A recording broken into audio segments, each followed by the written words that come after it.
Then I let me in the door. Then I gave your boy a chance, now the youngin' finna blow. It's a shame finna put the game in the figure four. Youngin' fresh from out that bottom. Yo, welcome back to my channel. Before we get into it, make sure you like, subscribe, comment, man. You ain't gotta like, you ain't gotta comment, but I do appreciate it if you hit the sub button if you're new. Now, in this video, we're talking about Attack on Titan, but in particular, we're talking about Attack on Titan chapter 136 and explaining if Eren is right or wrong for destroying the world. Now, I feel like any sane person would say, like, yeah, what Eren is doing is completely wrong, but I feel like any understanding person would say, like, yeah, what he's doing is right.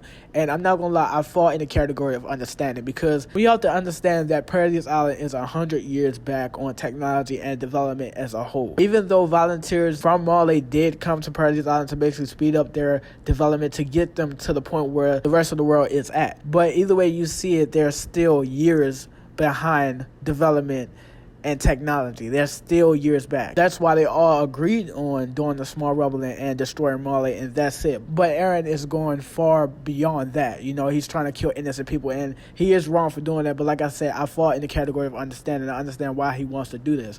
Now, let's say after Eren destroys Marley, he does stop, and he has a change of heart, and he doesn't really want to destroy humanity. Let's say he stops after Marley, right? And he goes back to Paradis Island with Mikasa and everybody, and all of them are still alive, and they have a happy end. That sounds like a good ending.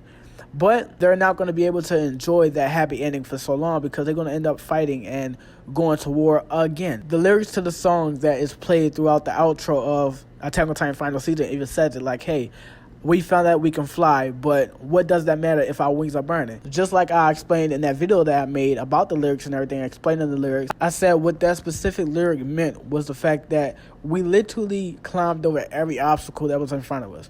And we got to the ocean and we felt like we was free. But what does that mean if we're about to literally go into hell again? So we really can't enjoy this freedom. And that's why Eren kind of like messes up the moment that everybody is having when they get to the ocean. He's like, I really can't enjoy this because I know I'm not free because them motherfuckers out there hate us and they're coming to kill us at any day.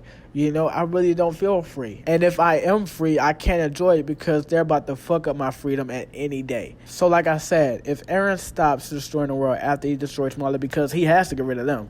You know, they was the enemy from the get-go. Like, that has to happen.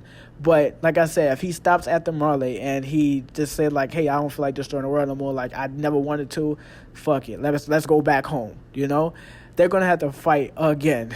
They're going to have to go to war again. They're going to have to lose people again. People like Sasha. We just lost her in the anime. We're going to have to kill people again. In the anime, we see how John keep questioning everybody, like, how many people do we have to kill? Well, motherfucker, you're going to have to keep killing, and your kids going to have to keep killing, and your kids are going to have to keep killing because you didn't let Eren destroy the world. Because the people that Eren leaves alive is going to always feel a threat, and they're going to develop even stronger weapons that they have today to prevent dying from the rumbling if this motherfucker decides to destroy the rest of the world, you know? And they might even develop even stronger weapons to attack them first. And they're not going to be ready because, like I said, they're already years behind. They're still going to be playing catch up. It's going to be that one day where the rest of the world is going to literally disturb the island's peace again. But this time they're going to literally blow up the island. Like how Yuri said to Kenny, he's like, you know what? I want to create this paradise within the walls because one day the outside world is literally going to destroy this world. So I wanted to just try to create a little bit of peace for my people, you know? And I'm going to let it happen because we deserve it, because I feel bad for what we did to the rest of the world. But we didn't do anything. Eren and his people did not do anything. They was literally the victims throughout all this, you know? In my previous videos, I literally said the biggest thing that drove Eren insane is the fact that he did not understand why his life was turned upside down. He didn't understand why his mother got killed. He didn't understand why the walls broke that day. He didn't understand why they had to fight Titans. He didn't understand why they was confined inside these walls and why they couldn't go out the walls. And if they did, they was going to get killed either by the Titans or by their own people. They didn't understand that shit. All Eren knew was that this is not freedom. This is not how you're supposed to live. You're not supposed to live behind walls and wake up thinking like, oh shit, you know what? Today we might just get eaten by a Titan. You know, just like, that's not the way to live, you know? That's not the way to live. That's not. And that's where the story kind of tells Eren, like, hey, like, you're going to be killing innocent people. You're going to literally make them feel the way how his mother felt. But Eren said, you know what? Yeah, it is what it is, but this is the only way. Eren literally gave humanity a chance. Like, he didn't just wake up and say, like, you know what, I want to destroy the world today. He gave them a chance, actually. The fact that he has future memories, he know what everybody is going to say. But he lets them say it to see if things will change. That's why he asks me, so like, hey, what am I to you? Oh, this bitch say the same thing. I'm family to her, you know? And that's why Mikasa says, you know what? If I would have said something different back then when he asked me that question, I wonder if shit would have changed. And the fact that he was looking for something to change, I feel like this whole story would have been different. Just like in the anime, Willie Tiber literally declared war on Eren and Paradis Island because they felt threatened. They didn't really care if he stole the power from the founder and everything, because they knew that you had to be a royal blood to access the power of the founder. But the fact that he found a way to activate the founder's power, and the fact that he can literally wake up and destroy the world whenever he wants to, they felt threatened. You're like, you know what? We shouldn't be caring about the aliens that's over here. We should be literally trying to take the people that's over there on Paradise Island out, because they can literally wake up and destroy the world.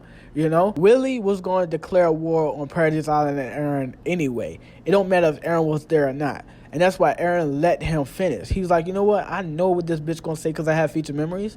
I know what he going to say. But I want to give him a chance. You know, let me see if he's not going to declare war. Oh, he declared war. Shit, I got to fuck people up now. You brought me to this. You know, he gave humanity a chance. He didn't just wake up and say, I want to destroy the world. He even says that to Hanji. He was like, do you really think I want to kill innocent people? Like, who the fuck wants to do that? But the fact that this is the only way, because they're going to come after us either way you see it. They're not going to change their mind about us. They're not going to see us for who we really are. You know, they're not going to. They're not going to change. And you can see that in chapter 136, where you see Annie's father come up and everything. He's trying to talk to the Malayan soldier. And the Malayan soldier literally poured the gun out on them and raised it up against him. And like, it's like, bro, do you see what's in front of us? Like, motherfucker, I don't want to fight you. Like, who the fuck want to fight you now? Look what's in front of us. We're about to fucking die. You still want to fight us? And that's why John was like, man, look at them. They're still at each other next. No, it's like they're not going to change. They literally made Eren's point. None of them was going to change their mind. So if Eren stops after destroying Marley, that threat is always going to be there. You know what I'm saying? It's going to be new people that's going to come after them every time. And they're going to have to fight over and over again. And that peace is going to have to get disturbed over and over and over again. You know? It's just like Batman versus Superman type shit. The only reason why Batman fought Superman is because he felt threatened by him. The fact that this motherfucker can wake up and destroy humanity and nobody can stop him. Like, nobody feel threatened by that. Like, yeah, he's saving people right now, but what if he get controlled?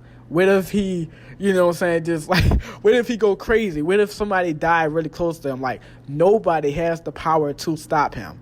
Like, it's always going to be that threat, and that's why Batman fought Superman. Like, he didn't really care what the fuck Superman was really doing. It's the fact that, bro, it's that level of threat. Bro, you can literally wake up and say fuck humanity and destroy the world, and nobody can stop you. So if Eren stops at Marley, people are going to get like worried, and it's like, you know what, like, they did that to them. Let's create more weapons, better weapons, and let's go attack them first. You know, it's always going to be that level of threat, and Eren is not going to be there to protect his people, and all his people is going to die because none of them are able to abandon their humanity and sacrifice their own freedom for the freedom of Eldia, you know, for a bigger purpose. That's why in the anime you see how Eren doesn't really care about Sasha's death. Like, he cares, like, it affects him, but he still doesn't dwell on it like how everybody else did. He's like, man, I gotta keep moving forward, because at the end of the day, the bigger picture is that scenery. I need to get to that scenery, and that is the end of the rumbling. I need to get to that scenery. I need to find out if I'm going to actually be free or not. And not even him, because essentially it's not really about him or his friends. It's about the future of Eldia. He wants to know if the future of Eldia is going to be free. And he truly doesn't know what happens. He doesn't know if he's going to feel free or he's going to have to walk into another hell. And that's the scary part, because like I said, like, this ending can kind of go in any way. Like, he can have Mikasa kill him, you know, at the end, and he resets time and he has to go through hell again, which is fucked up because he has to do this all over again. The fact that this path is already written out for him because he literally manipulated the story to his liking and his benefit. This will all happen again. He will get the power because of him again. He will have future memories because of him again, you know. But if he doesn't die and he truly feel like he's free, then this cycle of hatred is done, and he doesn't have to worry about his freedom being disturbed again. You know, and they can truly live in peace. And that's why I feel like what he's doing is really right. At the end of the day, it's really Eldians versus the rest of the world. It's not really about Eren versus the rest of the world, because at the end of the day, it's like he's doing this for them. So I don't understand why they're going against him. Like, even John understands what Eren is doing, because he even questioned, like, you know what? If I let Eren do this, I can finally have that life with Mikasa inside that terrier. I can finally have a baby, and we can finally get the peace and the life that we all wanted. But if we stop this motherfucker, we're going to have to fight and getting killed again. You know, like John even knows that. All the motherfuckers know that. So I don't understand why they're going against him, because, like I said, killing innocent people is wrong. But if you understand where Eren is coming from, then it's okay. It's cool, because, like I said in the beginning of the video, it's always going to be that level of threat. If he stops at Marley, people are going to always keep coming. So why not get rid of every threat and every upcoming threat? You know what I'm saying? When you're at your most powerfulest with the power of the Rumbler, why not do it? Why not just say fuck it and then do it? You know, if you do this, you ain't gotta worry about fighting ever again. You don't gotta worry about losing the people that is very close to you ever again. You know, so in my opinion, what Eren is doing is right. You know, like I can understand it. Like I was like, in the real world, yeah, it'd be fucked up. But this is anime. He's right for doing this shit. I totally understand it. So I don't know. It's always going to be people who think that he is wrong, but like I said, it is a lot of people that think that he is right, and I'm part of those people that understand why he's doing this, you know? So it is what it is. That was my take on it, you know? This is the end of the video. You ain't got to comment, but I do appreciate it if you just sub button if you're new, and I'm out, bro.